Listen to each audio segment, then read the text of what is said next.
On behalf of the EFDD, Mr Farage. I've been wondering why David Cameron's been slashing our armed forces, won't commit to 2%, is happy for us not to be able to defend our islands. I think Mr Juncker's given us the answer.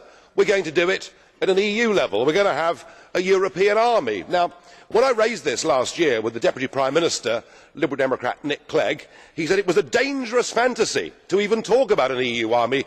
I hope every Liberal Democrat voter has heard Mr Verhofstadt today, the leader of the European Liberals, crying out for militarisation at an EU level. Of course, the truth is, it's already happening. We already have a European Defence Agency. We already have EU battle groups on active service all over the world. We already have an EU Navy active against the Somali pirates, and who can forget Eurocorps here in Strasbourg last year, virtually goose-stepping that ghastly flag round the courtyard outside. And of course the Lisbon Treaty, Article 28, provides for all of this. Tony Blair was right. He said the European Union is not a project about peace, it's a project about power. And I think Mr Juncker is trying to seize on an opportunity. We ourselves in the European Union provoked the conflict through our territorial expansionism in the Ukraine. We poked the Russian bear with a stick, and unsurprisingly, Putin reacted. But this now is to be used as an opportunity to build a European army. And when? Mr Verhofstadt, I know that by heckling you increase your hits on YouTube, because otherwise nobody in Europe wants to listen to you, and the President really ought to let me speak. Just a moment, please. Just a moment. Thank you. Mr Farage, just a moment, please.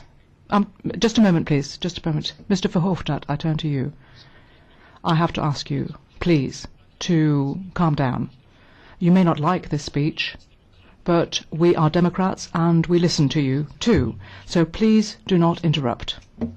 Well, we certainly are Democrats, and we've never shouted you down, but you always try and shout us down. The point I was making is this: the opportunity is being seized, and Mr Juncker said we must convey to Russia that we are serious. Who do you think you are kidding, Mr Juncker?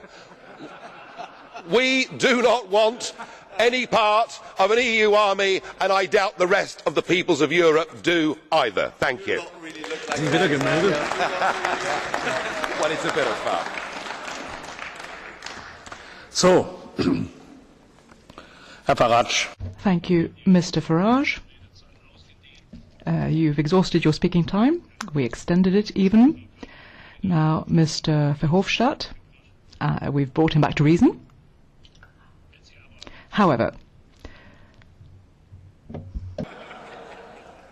ja gut, Vernunft ist immer eine Definition. Well, reason is a question of definition, I suppose. But anyway,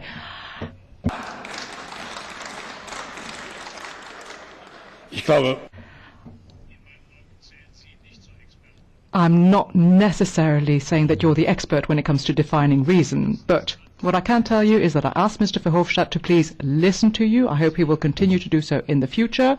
And to all of you, I would ask you also to make sure that you respect flags of whatever nature.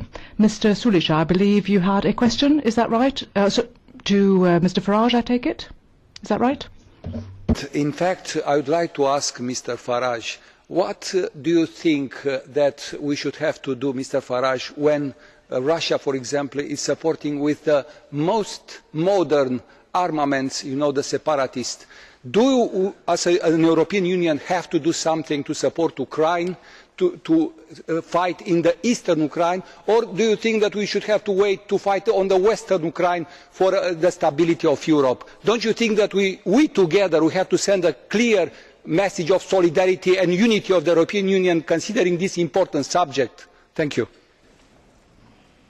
Speech. We, through our territorial ambitions, provoked the overthrow of an albeit corrupt but democratically elected leader in the Ukraine. We have provoked this crisis. Now the question you ask is, what do we do from here?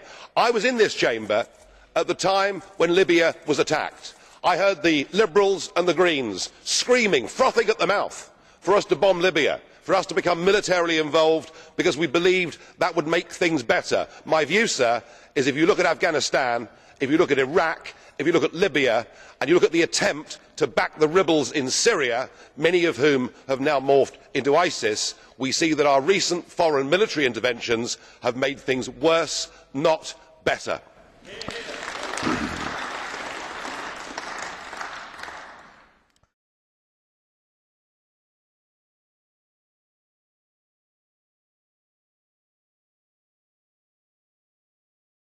Warn you, I am here to alert you to the greatest threat to our species and our civilization on this planet.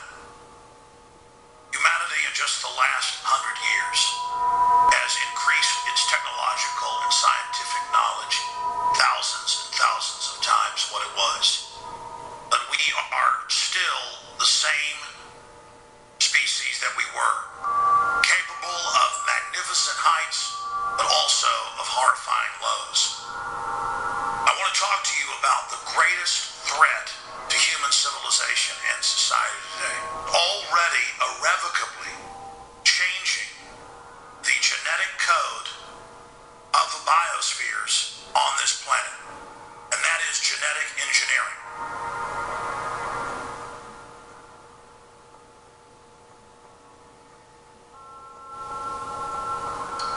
Now, I love science and technology. I know that it's a neutral thing and that man can use it for good or bad.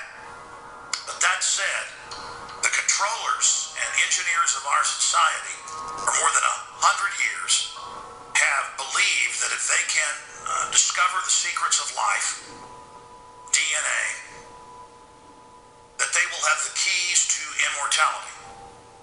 And now you see all the different news articles where they openly brag about this, and the elite says, we don't need a giant population anymore to run our technological systems. We're now phasing into robotics, where the military's aircraft will be drone, where combat robots will do the fighting, where manufacturing will be carried on and executed by non-biological systems. So there is an arms race going on and a technological race going on right now, dealing with genetic engineering.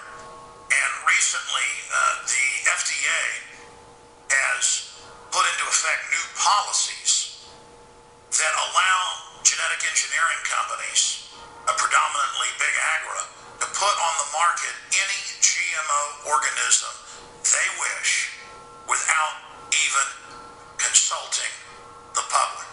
Now, when you look at this, it's not just GMO grass that takes less water. It's not just GMO tomatoes that last longer on the shelf. Every genetic engineer I've talked to who worked at these large companies said that in the different studies of GMO potatoes, rice, you name it, that there would be the side effect of reducing fertility in the rodents, the rats, the mice, the guinea pigs that they tested it on. Those that ate the genetically engineered soy, it didn't actually show the problems in the first generation.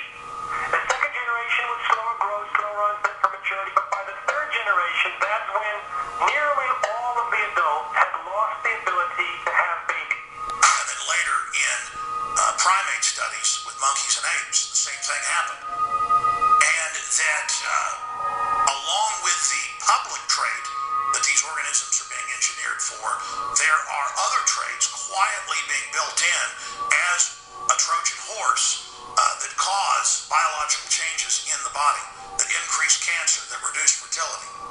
And these developments are a lot further along than the public has even been told. The information is available, but it's not an issue that gets a lot of media play. And even